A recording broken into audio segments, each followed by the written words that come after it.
Naše úplně prvotní kamarádství s mýma současnýma společníkama, s Jirkou Jeníčkem a s Pavlem Kubánkem, začalo na stavební průmyslovce, kterou jsme vlastně v roce 1980 začali studovat a kde jsme se všichni poznali. Rok po revoluci jsme se rozhodli teda, že budeme podnikat. A já jsem vlastně v roce 1991 založil firmu RPM Service. My jsme teda měli stavební obor vzdělání, takže jsme chtěli podnikat v tom stavebnictví, částečně reality. A jako poslední jsme si vlastně na vizitku napsali úklidové práce.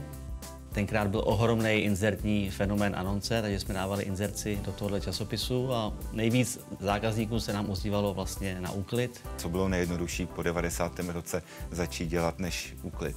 Na to nebylo potřeba žádný peníze. Dali jsme vlastně prvního pracovníka, koupili jsme si první úklidový stroj a postupně jsme vlastně tu firmu začali budovat. Myslím, v roce 1997 jsme opustili Prahu a šli jsme poprvé do Brna, kde jsme vlastně si postavili svoji první pobočku. Naše podnikání je postavené hlavně na dobrých vztazích a na zajištění spokojenosti toho zákazníka.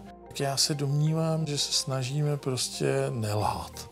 Snad můžu říct ani to tajemství, že hodně těch klientů dneska nejsou nejenom naši klienti, ani ne naši obchodní přátelé, ale jsou to i naši přátelé osobní.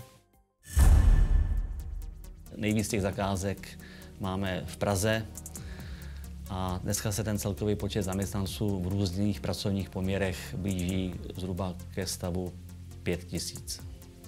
Díky tomu, že se chováme slušně k našim zaměstnancům, tak aspoň v to chci věřit a doufám, že taky, že naši zaměstnanci, kteří to mají za úkol starat se o naše klienty, takže se k ním chovají stejně lidsky. Poslední dobou na nás slyší ten průmysl, bankovnictví, pojišťovnictví, hotely. To mám velkou radost, že to jsou hezký hotely a to je i hezká práce. Velký úspěch je, že tady stojíme. Po těch 25 letech, to si myslím, že to je obrovský úspěch. Jsme Češi, v Čechách podnikat chceme a od toho rozhodně nebudeme ustupovat nikdy. Jsme, jak bych to řekl, poličtěná firma, že dokážeme spolu jezdit na dovolený.